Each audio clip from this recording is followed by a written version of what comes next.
Hello Flosstube, my name is Ria and I am the Blue Coast Stitcher and welcome to my channel.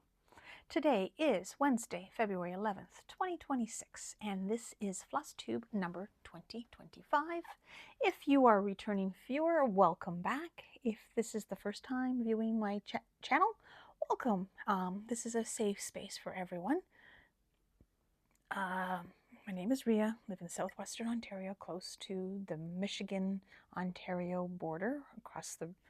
I live along the shores of Lake Huron. If I go down to the beach, I can see Michigan. Cozy, quiet little corner of the Flosstube world. Grab a beverage. I have a cup of tea in my favorite mug. It's a cold February day, but it's warming up. We're getting above zero.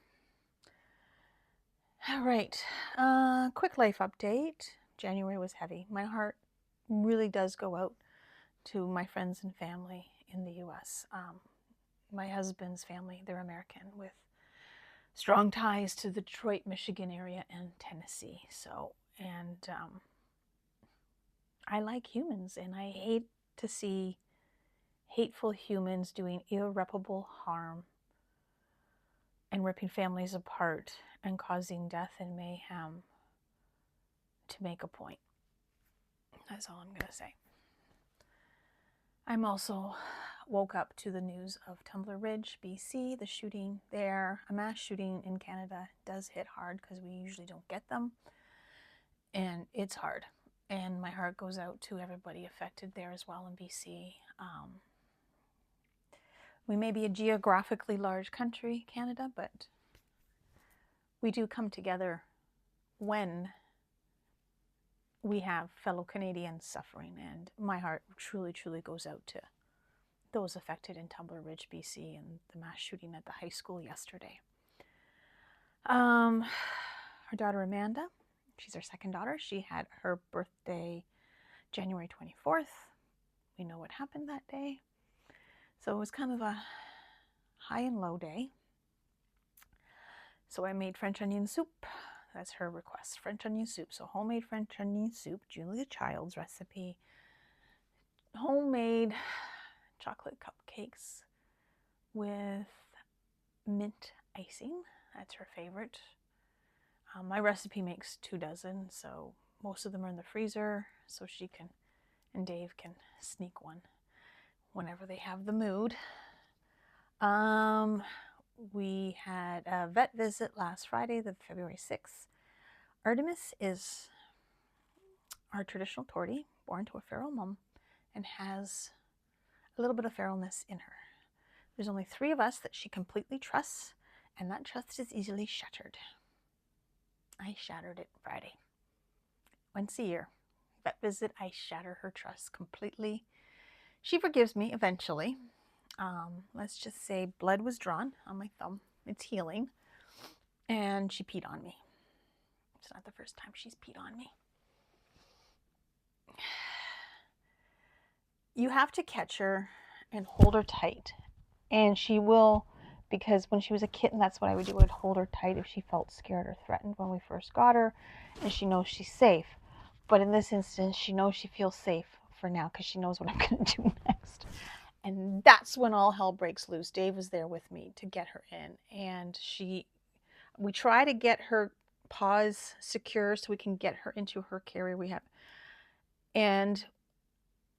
we have tried giving her, it's gabapentin, I think is the medicine that helps to calm the kitty down and make it less stressful. We can't get it into her. We can put, the vet tried a capsule, put it in her favorite food in the morning, but nope, she takes 2 tastes. So we have to go do it the hard way. And so panic ensues. She is a fighter. Her fight and flight both kick in simultaneously, and they're very strong. So I've been inflicted with a war wound. I got peed on, but we got her in the cage. At this point, Athena's freaked out. She's in the cage. Went to drive through bad weather to get to the vet. That was last Friday, February 6th. And then clean bill of health for Artemis, I should say. Thank God.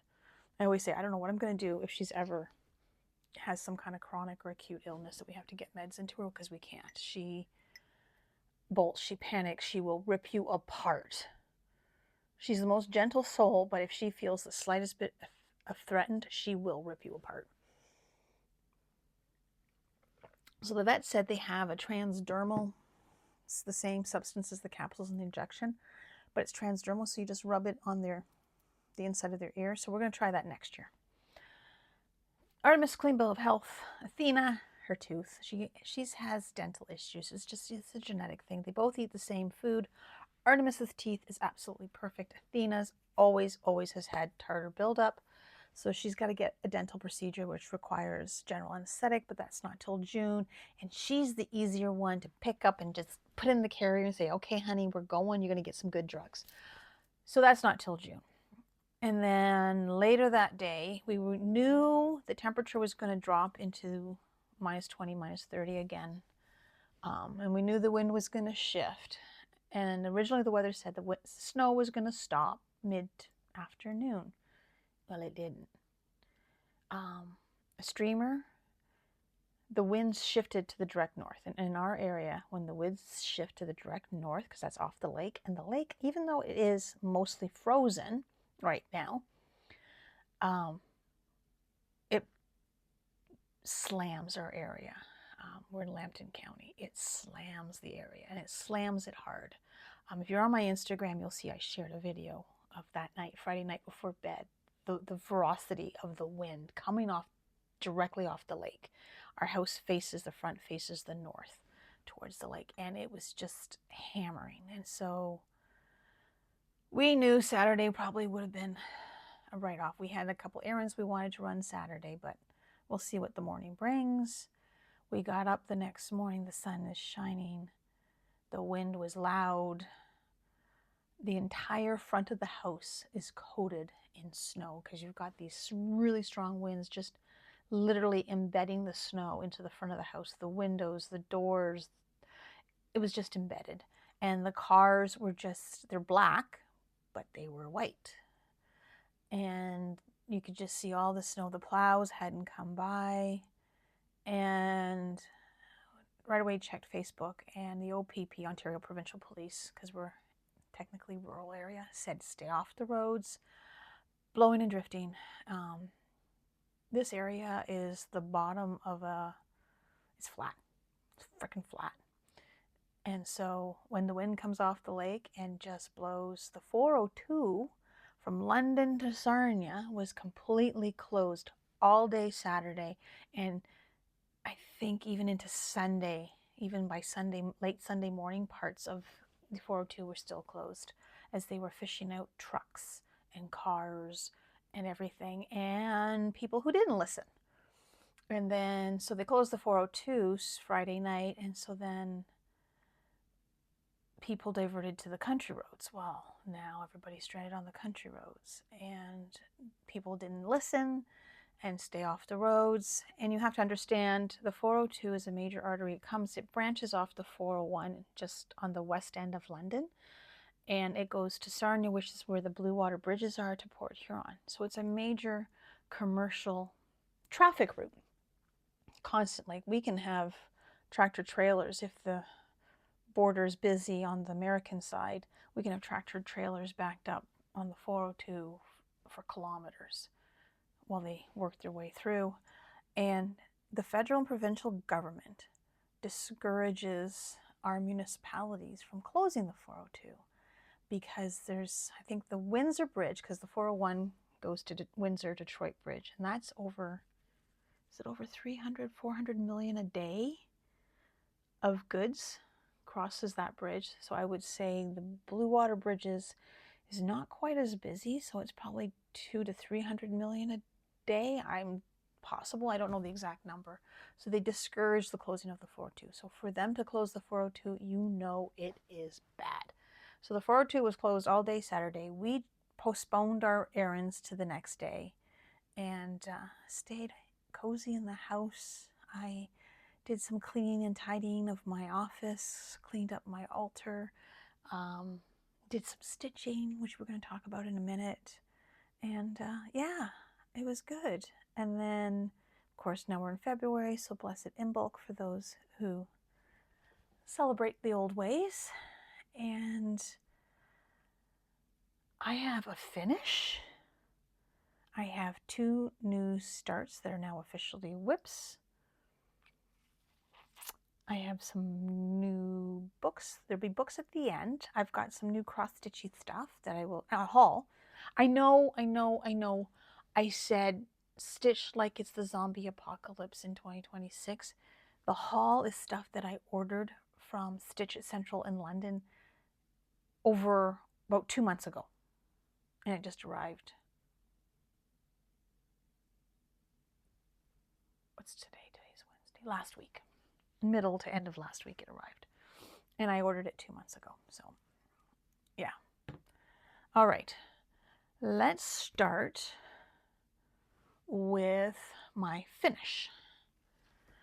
This is the Modern Folk Embroidery Roxy Floss Co.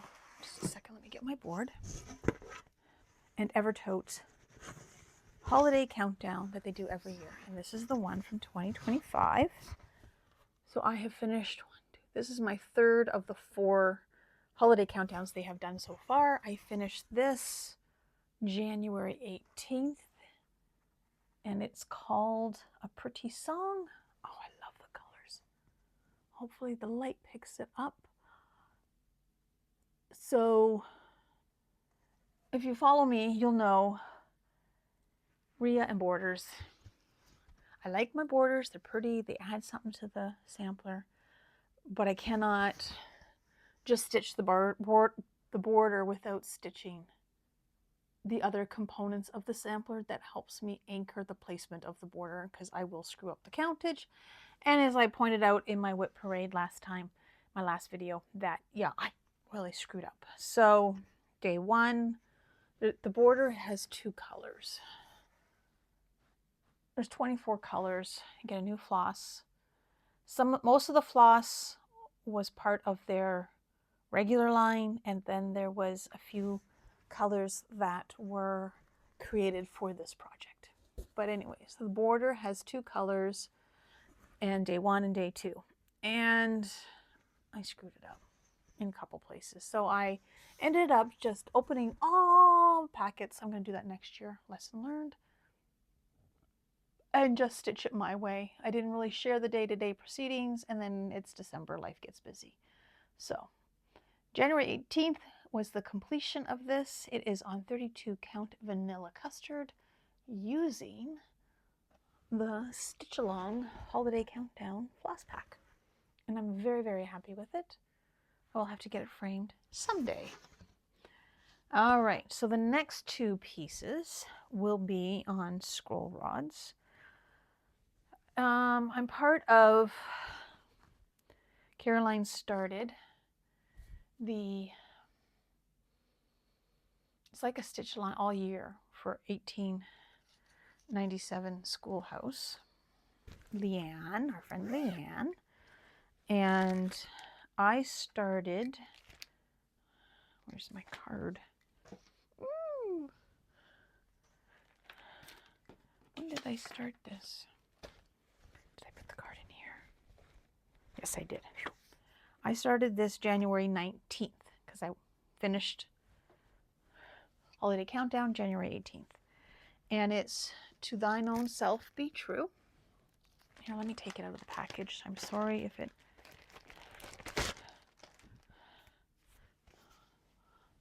This is the reproduction, and then this is the original that Leanne based her reproduction off of.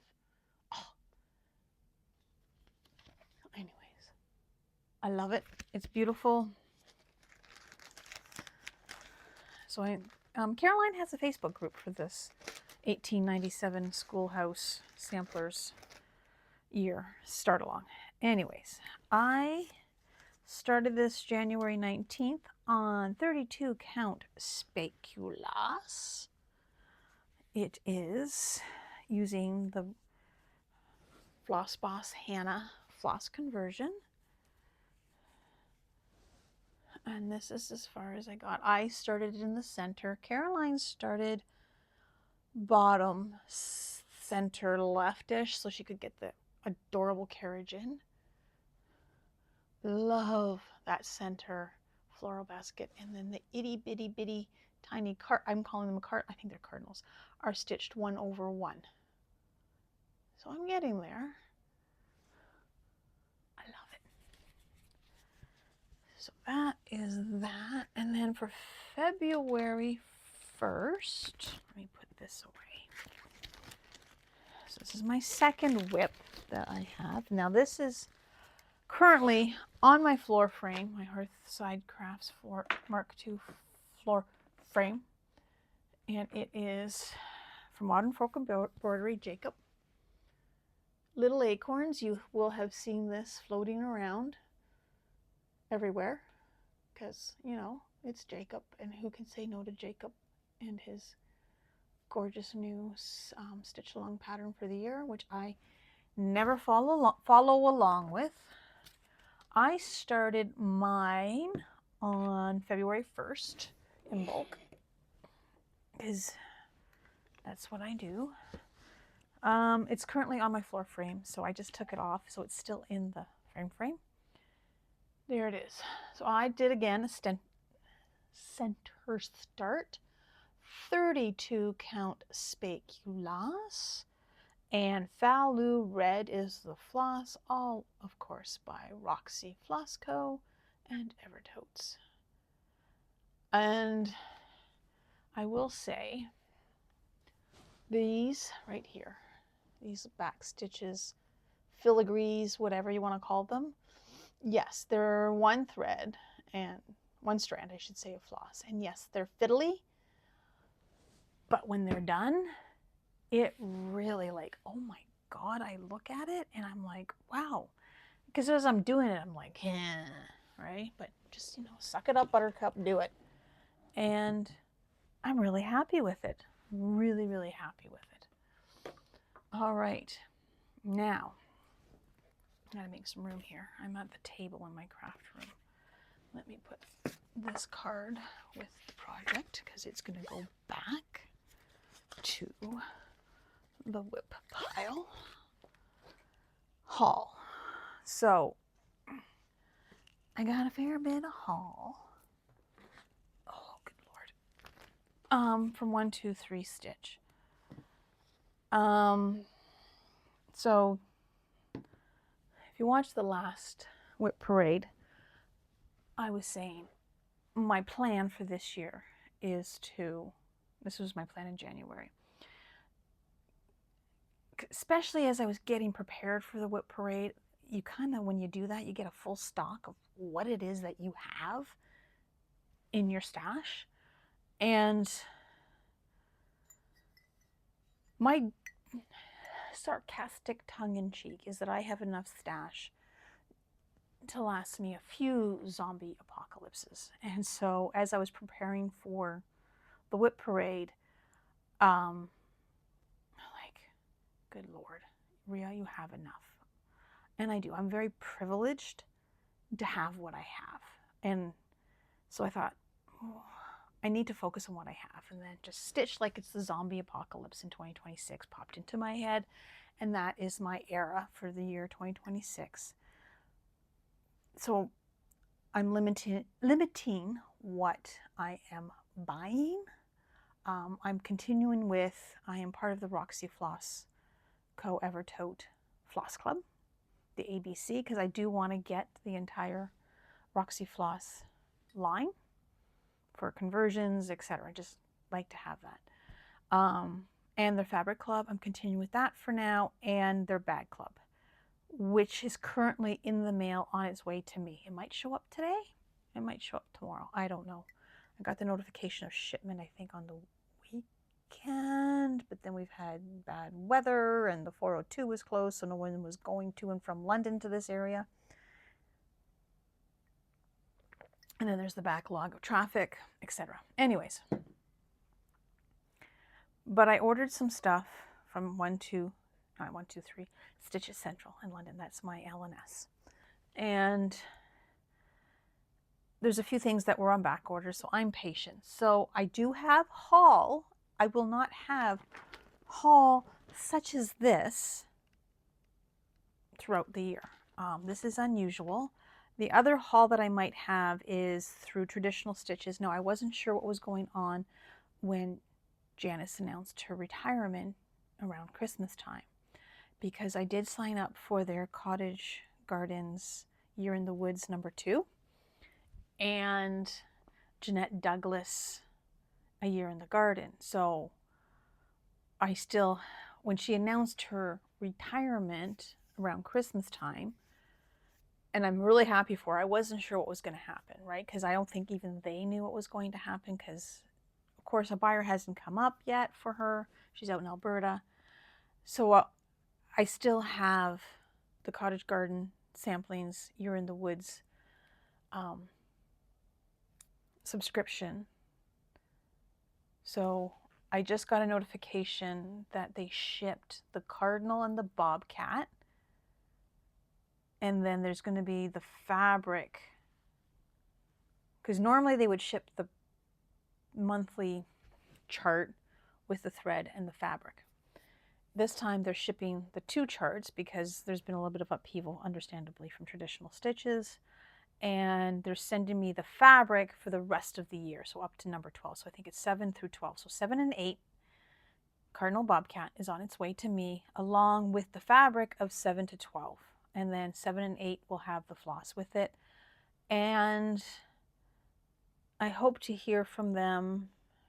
And then there was some thread that was back ordered for my Consider the Lilies that I ordered last fall. So that's in that package coming. Yesterday it said it's still in Calgary, Canada Post, so we'll see. Probably show up next week. Canada Post is pretty good. So there's that, but when it comes to seeking out new haul, I'm going to avoid it because I am beyond blessed and privileged at what I have. I'm going to stitch like it's the zombie apocalypse and just focus on what I have and appreciate what I have. But I do have haul that was placed 2 months ago. This order before I did the whole thing. And that arrived last week. And there's, like I said, a couple of things. So I'm waiting for the Jeanette Douglas Spring, which is the 4th and final installment of that Year in the Garden project. So I have the fabric, I have summer, autumn, winter pattern and embellishment floss packs. So I'm just waiting for the spring pattern, floss, and embellishment pack, which should hopefully, because now they're saying that they're going to I'm going to find out. I'm going to probably email them and find out if I still getting it from Traditional Stitches when it comes out, or do I have to find it elsewhere. But we'll cross that bridge when we get to it. I know I can get it if I can't get it from Traditional Stitches. And same with the patterns and the floss for the rest of the Year in the Woods projects. I'll find out down the road from that. So those things I will buy just because it's something I started and I want to finish it because my brain needs completion. And that's why we do this hobby, right? Because our brain needs that completion. So this is the last big haul for now. Never say never.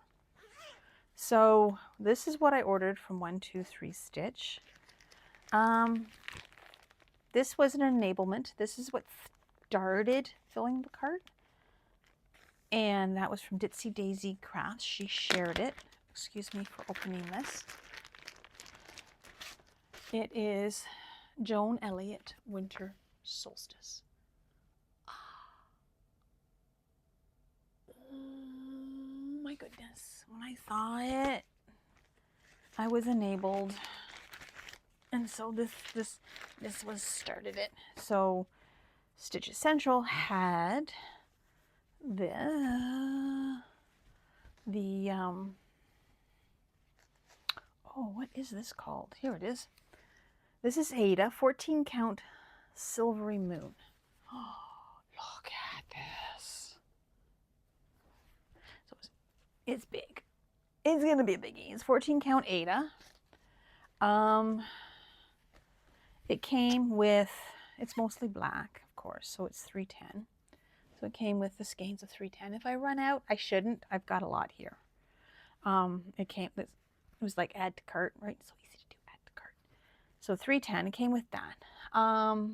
That's most of the pattern. And then after I got it and analyzed it, I always make a working copy. It requires a Kreinik braid 025, number 4 braid, and it's type of gray.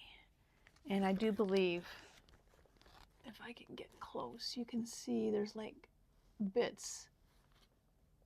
There we go, snowflake stars and stuff. Focus. Scattered throughout. There's the tree of life with the Celtic knotwork. Oh, the moon phases. So gorgeous. So I looked it up. I thought, well, maybe I can do a DMC conversion. But then I'm thinking, no, because it's all black. And that Kreinik braid will just add that poof. But when I looked online, it is sold out at Stitch Essential, and it's also sold out at 123 Stitch. But I probably won't start it. I might start it this summer. We'll see. I've got a big trip later this year, this spring and summer, so we'll see. Anyways, I also got from Blackbird Designs the Walker Sisters book. I love Blackbird. I mean, look at that. Look at the house. The bird. The cushion. It comes with... I've never made a drum. See, this is where the Stitch like the zombie apocalypse. There's so many things I want to do and make. And if I keep buying new stuff and never getting around to what I do have and make what I, you know, projects that are new to me, like making a drum, right?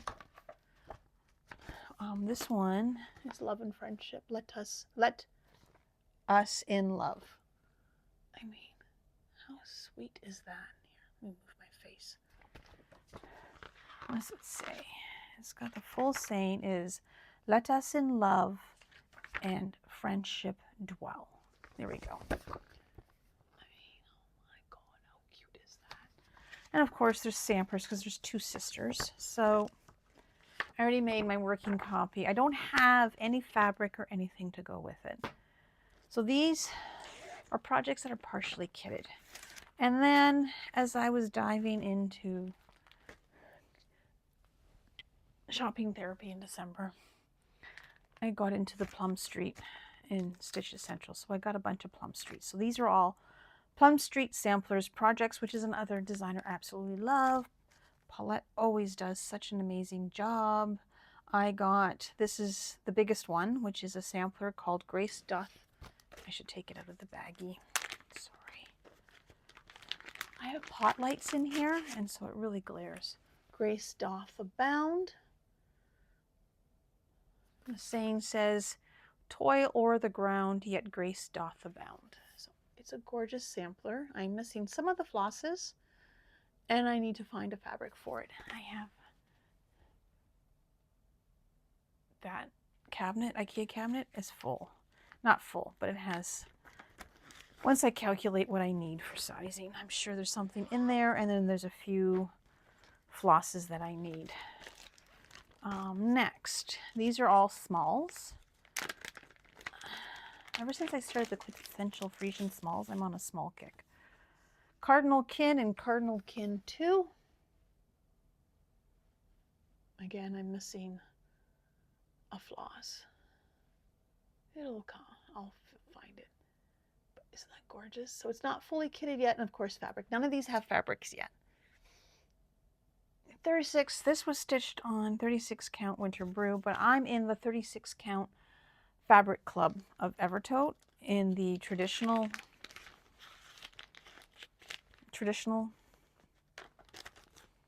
palette. So, all right, next one.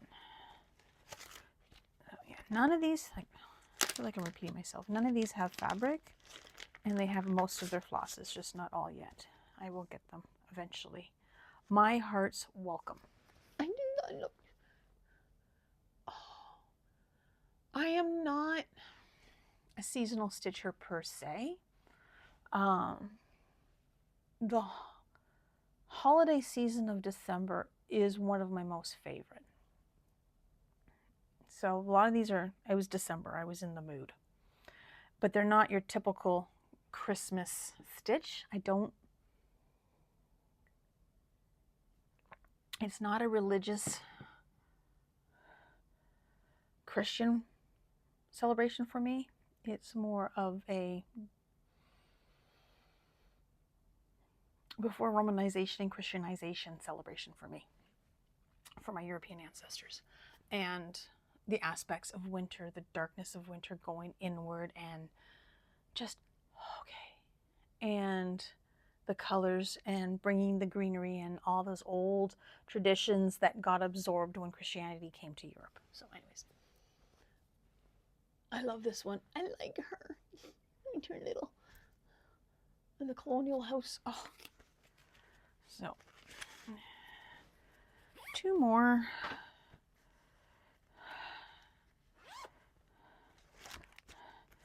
So, this one I will alter. Sorry. Mount Vernon Christmas. I will not stitch the American flag because I'm not American. We did a trip in June, July. It was July 1st, Canada Day weekend. It was 2011. Loaded up all 3 kids and made a run for the border. And we started out in DC. And one of our visits was to Mount Vernon. We're history buffs. And it's so cute. So I will not stitch the American flag because we're not American, but I do love the house and the snowman on top and all that. And then there's snowflakes throughout the pattern. I do love that. And I enjoyed visiting Mount Vernon and learning a lot about the good, the bad, and the ugly, about George and Martha Washington. Yeah. And happy 250th for my American friends and family. It's a big year for you guys. And the final one, this is aligned with more Halloween. Salem Mini Moon. I don't always do, I do Halloween stitching, but I don't. To me, it's Samhain. It's a sacred time, honoring the ancestors, but then there's also the fun aspect of it, but I don't want to, yeah. I do like Salem Mini Moon with the hair wearing the witch's cat jumping over the cauldron. I need to find me a cauldron like that, big one. I got lots of little ones. And then the year 1692. And Salem is something, the Salem witch trials, etc. That's something that's always fascinated me. In that 2011 trip, one of our stops was Salem, Massachusetts. Oh, learned so much about the witch trials, the actual historical of it, and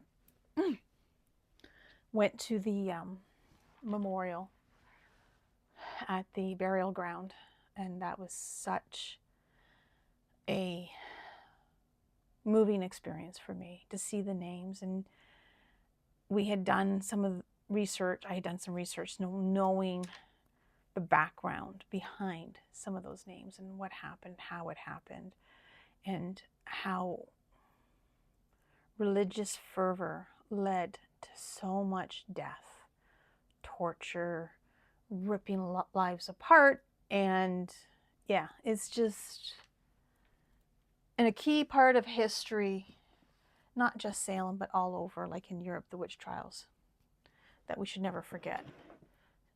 Because sometimes things tend to repeat themselves, as we are seeing all too well. So that's my haul. Now, plans. It is Valentine's this week. Hopefully I'm not bumping the table too much. Saturday's Valentine's Day. We celebrate, but we don't celebrate. Usually we get each other flowers, and then we'll go out for dinner after Valentine's, because it's just too stupid to get to go out for dinner on Valentine's. And this year, Valentine's is on a Saturday. So you know it's going to be doubly extra busy, and I know days leading to Valentine's. We had toyed with the idea of going to London for dinner. I know one of the nice restaurants. Garlics in London I really like. But this winter, weather-wise, has been unpredictable, so we decided we're just going to stay and eat at Legacy here in Sarnia. That's a nice restaurant. And then for anniversary, we'll do something in London. And then normally we do Langdon Hall in Cambridge for anniversary. But because of our big trip with the girls overseas, Laura and Amanda, our two daughters, later on, we decided we're going to do Langdon Hall for my birthday, which is in August, which I'm so excited for. In August, better have better weather, and same with July in terms of driving. So anyways, Valentine's. This is the 2024 Modern Folk Embroidery Evertote and Roxy Floss Co. collaboration that I have not put a single stitch in.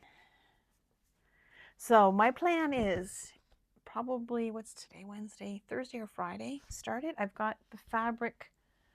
I ironed the fabric yesterday. It's 32 count porcelain. I have the floss. I got the pack that does the small sampler and then the smalls. So I've got, it's just 3 colors. It's just the one. Hopefully I'll start it tomorrow or Friday. They've given us, so I ironed the bigger piece because I'm going to do this. I'm going to start this. So, but I know this is the big piece of fabric, and I know it's so much bigger than what I need. So what I might do is calculate how much I'm going to need for a 2 to 3 inch border for this, and maybe just cut it down. And then there's 3 more small treats, right? Little, so you can turn into pillows. Carrie dyed trim, and I think there's the red velvet is up there that goes with it. Oh, and then there was like a needle minder. I love needle. I have a small needle minder addiction. It wants to focus on my face. Oh my God. Is that cute? And then I have trim so we could do pillows and stuff with the smalls. Like there's. Ooh. So anyways. And this is a Gamma's treasure bag that was in the Stitch North swag bag. Anyways, yeah, so I'll probably cut that fabric because it's too big. I know it is. And start it this week. So that's it for cross stitch. So now I am a huge reader. This is going to come to books.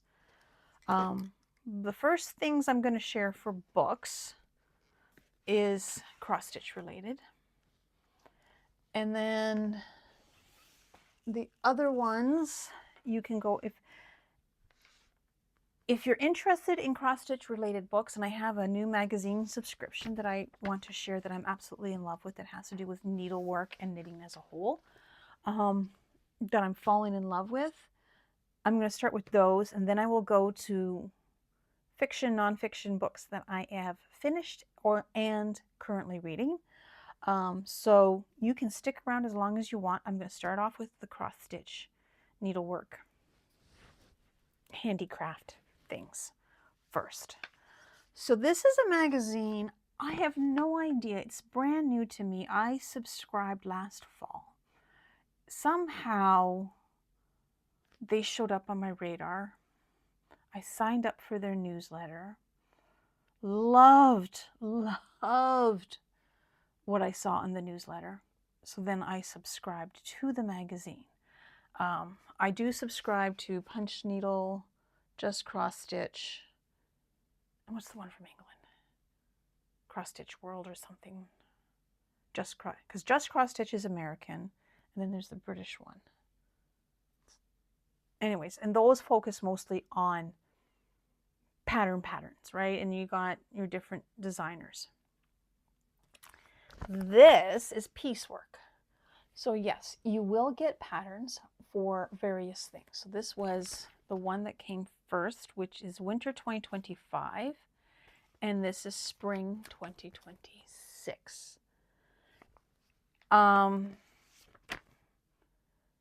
You got the patterns for certain things, but because I'm a history buff, right? So here they have articles in here about all kinds of things, like embroidery tells a story, the Ukrainian art of, I cannot say it. It's a big word. That is beyond my linguistic skills. And so it's just, oh. And same with this, the spirit of Dalarna mittens. And it tells you, it gives you the pattern to make these mittens, to knit them and then embroider them, right? And that comes after the article on, because this has to do with passum, which is a Swedish embroidery technique, right? So it goes into the historical aspects of the craft. This is, of course, embroidery. Excuse me, knitting. This has to do with African Cameroon textiles. Oh, so it's just, and this was having to do with Filipina lace, right? And then it just gives you also patterns. Like, let me see if I can find something here.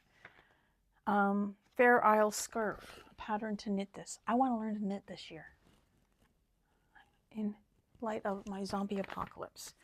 And so the spring one is focusing on, because America's having their 250th anniversary for the revolution. So it has articles tied into that. And this is an you got a pattern for an Abigail Adams pin cushion. And that's after the article on Abigail Adams herself, which, you know, I've known of her. You know, I'm a history buff. I know of her. I know who she is. I know how her son, John Quincy Adams, becomes president, etc., right? And here's a sampler she stitched. Abigail Adams, Hear Her Work, New York. Oh my God. And so they're actual historical, and you've got references, like it's well researched, well thought of articles. And then what I do love is that they also focus on, this particular one was Indigenous quilting, Seminole patchwork story. And then they give you a pattern for patchwork Seminole from a Seminole Indigenous artist, quilt artist. And they give you a pattern for patchwork blues. That's something else I want to learn how to do. And then they talk about, because when we think of quilting, and this is something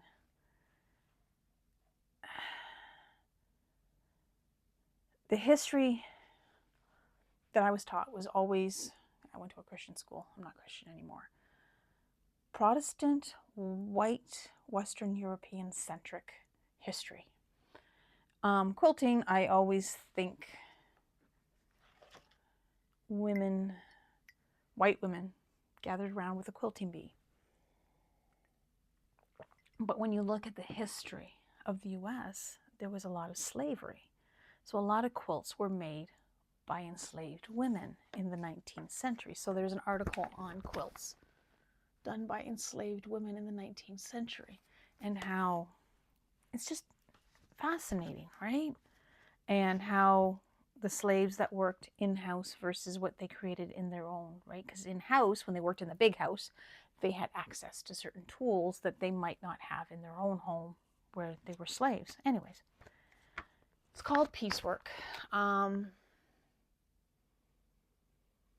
got their newsletter today, and they're continuing with their theme of American history. And they had an article on George Washington Carver, the George Washington Carver, who was born near the end of slavery. And you know who George Washington Carver is. And he was a crocheter. And it delves into the his history of how he got into knitting and crochet. And the trauma. So I guess, yeah, it's in their article. I won't go into it, otherwise I'll ramble. Anyways, he got into crochet and knitting, and that was his thing. And he did a lot of that, which I didn't know about George Washington Carver. But anyways, it's cool.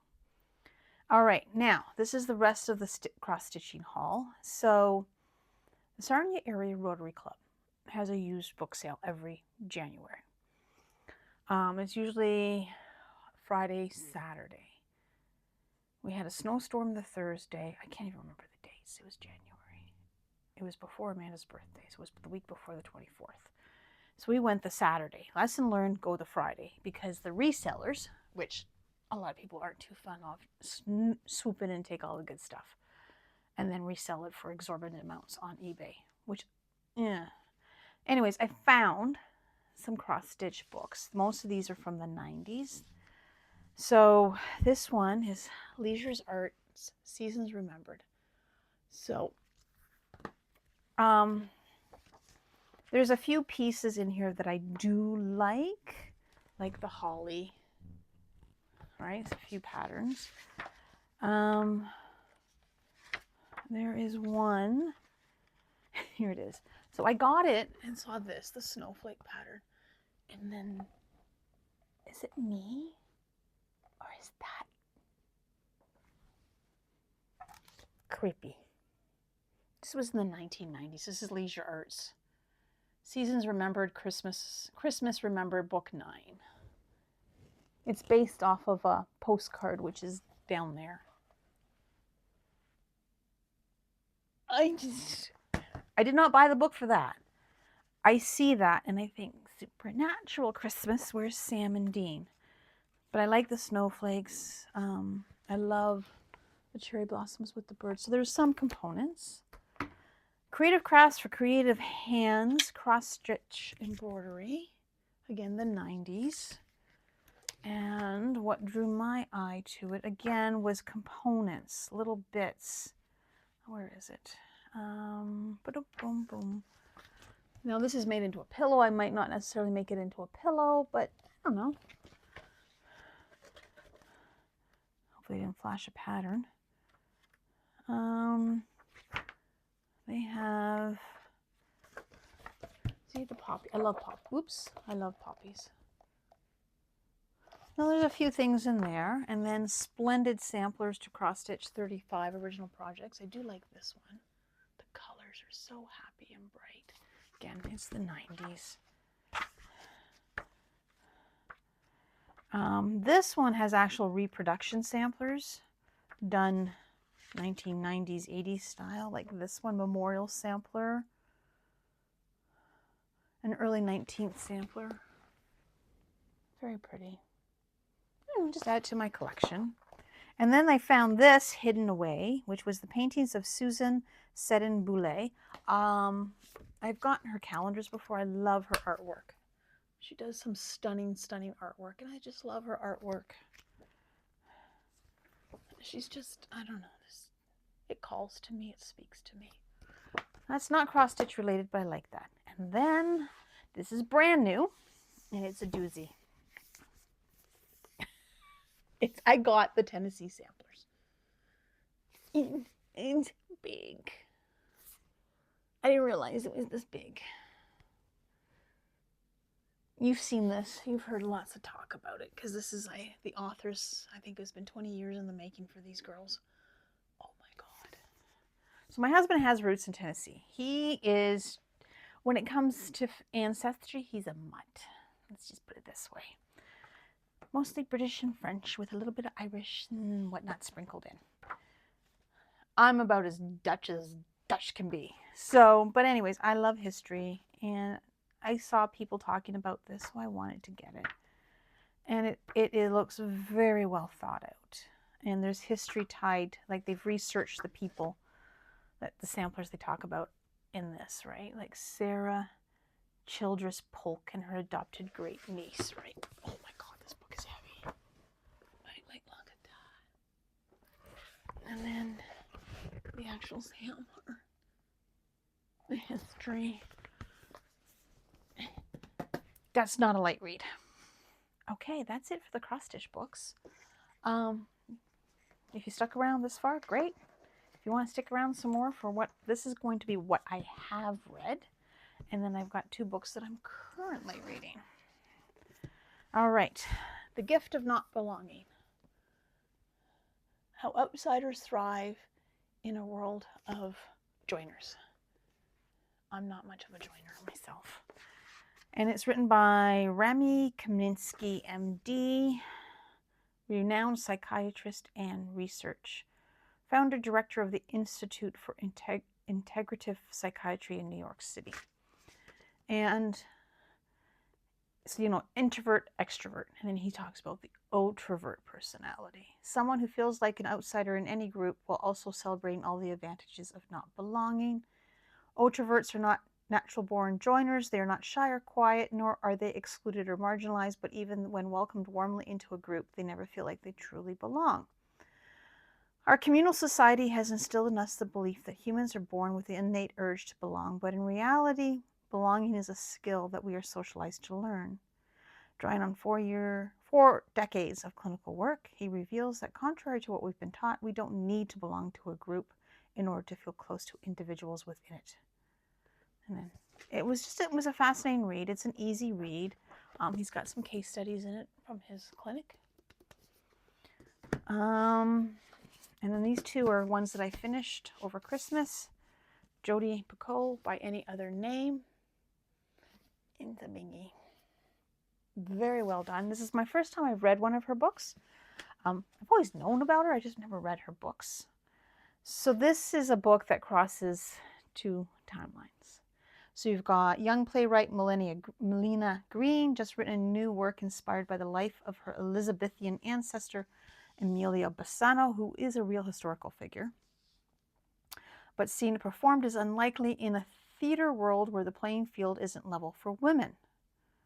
In 1581, I should say, not 1851, 1581, young Amelia Bassano is a ward of English aristocrats.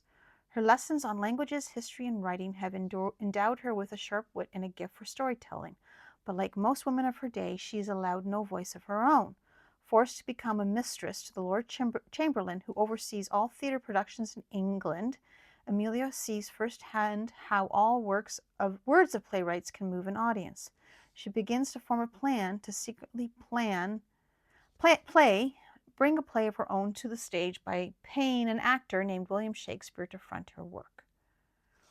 So she's entwined that story of real characters like Shakespeare, Lord Chamberlain, and Amelia Bassano, and she's well thought it out. It's quite fascinating. And she has a portrait of the Amelia. And so she created historical fiction. So I've heard that theory that William Shakespeare didn't really write all his plays, because there's a lot of about it, like styles and things that somebody of a man of his stature would not have written, and his writing styles changes. And so she takes the theory, because Amelia Bassano cannot publish her plays under her name, so she pays William Shakespeare to present it as his own. And the trials and tribulations of being the mistress of Lord Chamberlain, and then no longer, and it gets to a point, right, where she's not, and she comes from a family of musicians, and they're Jewish, but they have to hide their Jewishness because it's not safe in England at that time. So it's quite fascinating. And then this is another book that jumps between timelines, The Secret Book of Flora Lee. It's not as big. Sisters Hazel and Flora escape their London home for a rural village to escape the horrors of Second World War. Living with the Aberdeen family in a charming stone cottage, Hazel distracts her younger sister with a fairy tale about a magical land, a secret place they can escape to that is all their own, Whisperwood. But the unthinkable happens when Flora suddenly vanishes after playing near the banks of the River Thames. Shattered, Hazel blames herself, carrying her guilt into adulthood. 20 years later, so it hops from the 40s to the 60s. Hazel is back in London, ready to move on from her job at a cozy rare bookstore to a career at Sotheby's. But her tidy life is turned upside down when she unwraps a package containing a picture book called Whisperwood and the River of Stars.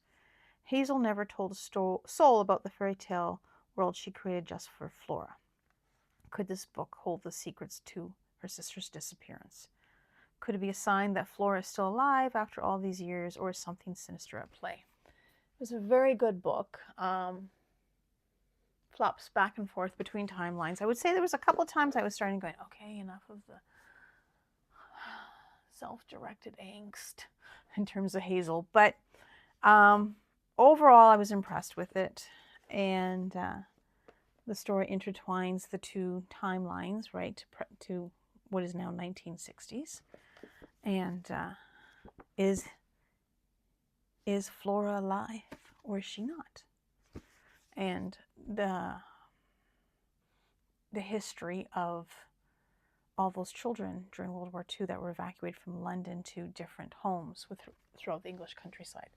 And not all of the homes were happy honky-dory. So she touches on that as well. All right, now there's two books that I am currently reading. The Book Club for Troublesome Women by Marie Bostwick. This takes place in 1 year, and the year is 1963, and it's a group of women in a Virginia, Concordia.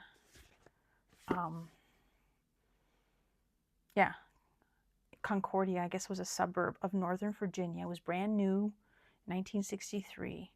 Living the American woman's dream. She has a husband, 3 children, Margaret Ryan, a station wagon and home in Concordia. She has a standing invitation to the neighborhood coffee clutch, and now, thanks to her husband, a new subscription to A Woman's Place, a magazine that tells housewives like Margaret exactly who to be and what to buy. On paper, she has it all, so why doesn't that feel like enough? Margaret is thrown for a loop when she meets Charlotte Gustafson, Concordia's newest and most intriguing resident. An excuse to be in the mysterious Charlotte's orbit, Margaret concocts a book club get-together and invites 2 other neighborhood women, Bitsy and Viv, to the inaugural meeting as the women share secrets, cocktails, and their honest reaction to popular, thought-provoking, and controversial books of the day, starting with The Feminine Mystique, which is an actual book which I did not know existed. They began to discover cracks in the American dream they've been sold, and that the secret longing for more is something they share. I am about halfway. I am really liking this book. It touches on, this would be 1963. This would be when my mother, and those of us my age, whose mothers, right, were entering marriage and womanhood and motherhood and all that, right? And, you can't get a checking account, you can't get a credit card. You as a married woman, you're a second-class citizen, and how systems and structures are in place, that these are the women of that generation that help dismantle those structures and systems so that today I can get a bank loan in my name. I have credit cards in my name. I have bank accounts in my name. I can, if heaven forbid anything happens, I can start a business in my name. I don't need my husband's permission.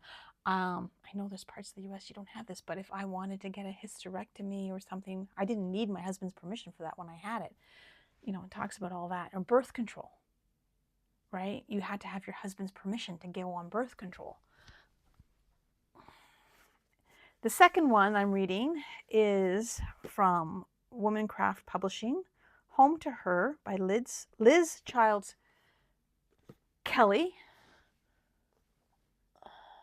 It's nonfiction. Home to Her takes us on a journey, personal and collective, through time and place to remember and reconnect with lost and stolen wisdom of the sacred feminine, an ancient divine force known intimately by ancestral peoples around the world.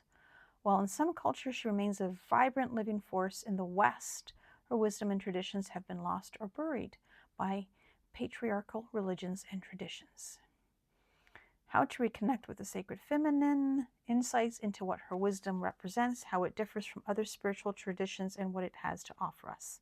Stories and evidence demonstrating the power and presence of the ancient sacred feminine from every corner of the world. So, and she talks about into different things. Creatrix, originator, the sacred feminine as great mother. In the beginning was her. Always her, only her, rolling, undulating in the waters from which she emerged, the water herself in the creation that poured forth. Self-generating, a virgin in the truest, oldest sense of the word. She is the deepest dark of the earth, the blackest of nights, the holy silence of the womb. She is the light within the darkness that tenderly cradles the light, the ecstasy and the terror forever intertwined. The urgent pulse of creation, the crackle and hum of divine energy that surrounds us all, waiting to be heard, waiting to be felt. She is everything, she is nothing, She alone is. Alone is. I want to put in that second is. So anyways, yeah. And then she has exercises and then recommended readings such as Braiding Sweet Grass, which I do have and is a fabulous book. So yeah, Thought Woman, Sky Woman, Hard Beings Woman. So I'm really enjoying this and not quite halfway. Getting there. I'm on chapter 7, The Old Woman, the Sacred Feminine as Beloved Ancestor. So that is it. If you made it this far, we're 1 hour in. Yes. Keeping it somewhat non-rambly, still rambling. Thank you for sticking with me. I hope you enjoyed this catch up, this chat, some tea and chat. Anyways, till next time, I'll probably film again early March. See how much I can get on Little Acorns, get started on the Valentines. I'm kind of a fly by the seat of your pants kind of girl, so I don't have plans written in stone. I might start something new, or I might pick up one of my 49 whips and work on that in the next month or so. I'll let you know next time I film in March, early March, I hope. Anyways, I hope this was enjoyable. I appreciate each and every one of you. I hope that you find a little magic in your day in any way you can. Some days it can be harder than others, but finding that magic really helps us get through these times. And for me, that magic is creating magic with a needle and floss and some fabric and putting as many stitches as I can in every day. Take care, stitchy friends, and I hope you have a wonderful month and that you can find some peace and contentment in the little things as our world gets kind of shaken up a bit. Take care.